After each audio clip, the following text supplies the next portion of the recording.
Well, I have the honor of talking with Nadia Murad, Nobel Peace Prize laureate and founder of Nadia's Initiative, which was launched after the violent persecution of the Yazidi people in Iraq at the hands of ISIS some 8 years ago. Tragically, this also included your own kidnapping and persecution and suffering at the hands of ISIS. Now, you were awarded the Nobel Peace Prize for your work to fight against the use of sexual violence as a tactic of war used against women and children in 2018. Now, we're hearing horrible reports of Russian soldiers using sexual violence against women and children in Ukraine. For yourself, when you hear this kind of news, what are your thoughts? What are your feelings? It is heartbreaking for me as a survivor of sexual violence and of genocide to see that what happened to me and my community in 2014 is happening right now to thousands of people in Ukraine. I have been watching the news very closely, the reports of sexual violence, and we know that whenever a conflict break out, we see that the sexual violence follows, and we are seeing that in Ukraine right now. But I'm glad that the international community seems more united more than ever to address the use of sexual violence at a very an early quickly, because in the past and from my experience in what ISIS did to us, sexual violence was not in the international community's agenda when they talk about war and conflict. But this time we're seeing more leaders, more politicians, more even the media are talking about it and reporting and listening to survivors in Ukraine. Well, we know that last month you publicly unveiled Murad's Code, which was supposed to be an international guideline for helping, I guess, country leadership learn to support survivors of sexual assault and help them seek justice, which in some ways couldn't be better timing considering what is going on right now in Ukraine. Why did you feel it was necessary to develop this code, and what do you hope to accomplish through it? I've been working with the UK government recently, and we were able to launch the Murad Code last month at the United Nations. Survivors and I'm telling you from a personal experience in IDP camps when there were thousands of Yazidi survivors telling their stories and testimonies, but they were not, they were not told that how their stories and their testimonies, their photos will be used or will not. The likely outcomes of their testimonies. There are, the hope of doing this code is to make sure that journalists, investigators, and anyone who is engaging, working with survivors, they will do it in a supportive and respectful way, because survivors, they are ready to tell us their stories. They are the one that went through everything, and we need their testimonies as an evidence to use against the abuser, the perpetrators, to hold them accountable. So it is so important to make sure that they are safe and that they have all the support that they need. And we have translated to the Ukrainian language, and we shared with the government and with the survivors so that everyone can follow the guidelines. Well, talking about justice and accountability, we know that recently a German court convicted a member of ISIS for genocide. What does that mean for you and for your work, knowing that conviction came through? For me, for my work, and for every survivor, every survivor deserves their day in court. And what that ISIS member did to the community and to that specific child and the women, it was something public.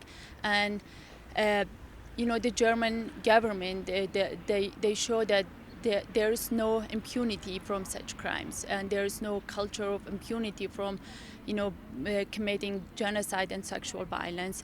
And we're working to make other European countries to use that Germans example and follow their example to hold more perpetrators accountable. This is just one case. We have thousands of testimonies, evidence, documents from the UNITAD and from survivors. So we are hoping that we can see more cases like this, because there's no healing without justice, especially for survivors. Yeah. And we find ourselves here at the World Economic Forum this week, where world leaders will be discussing, of course, the war in Ukraine, the pandemic, rising consumer prices. Where do you see your initiative fitting in? What are your expectations for Davos this week? You know, I'm here to make sure that the topic of conflict-related sexual violence is something within their agenda.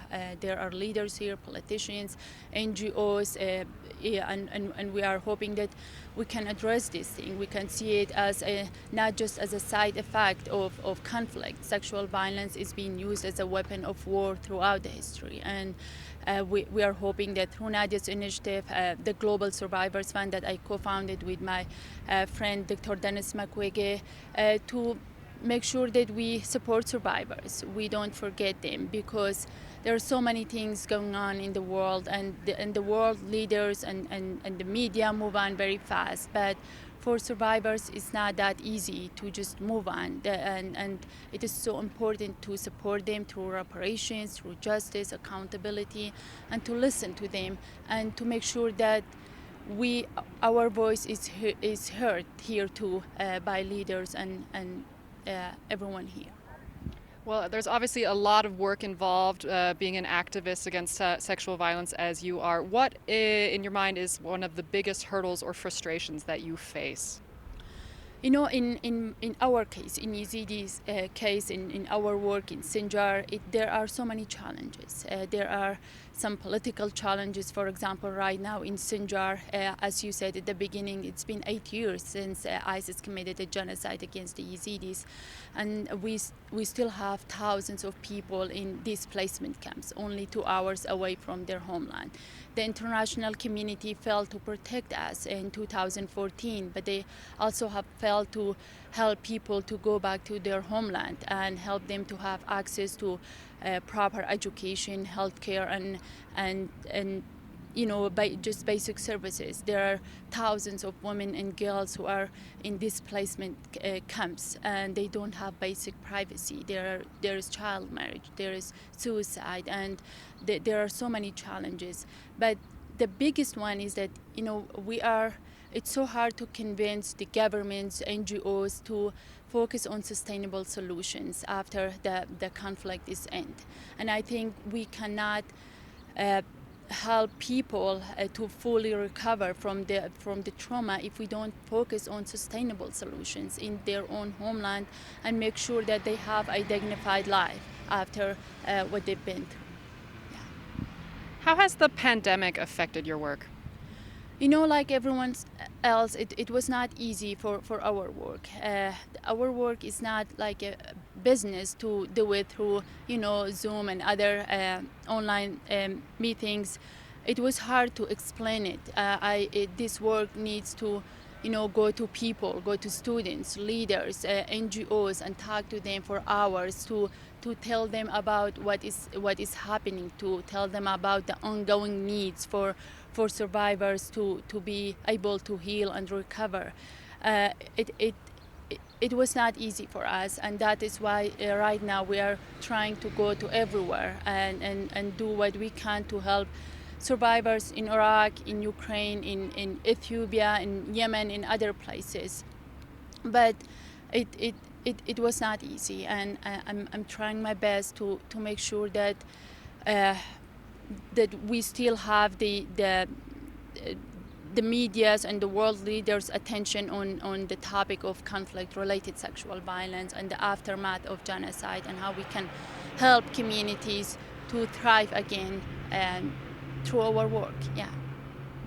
Nadia Murad, thank you so much, and best of luck with your work. Thank you so much.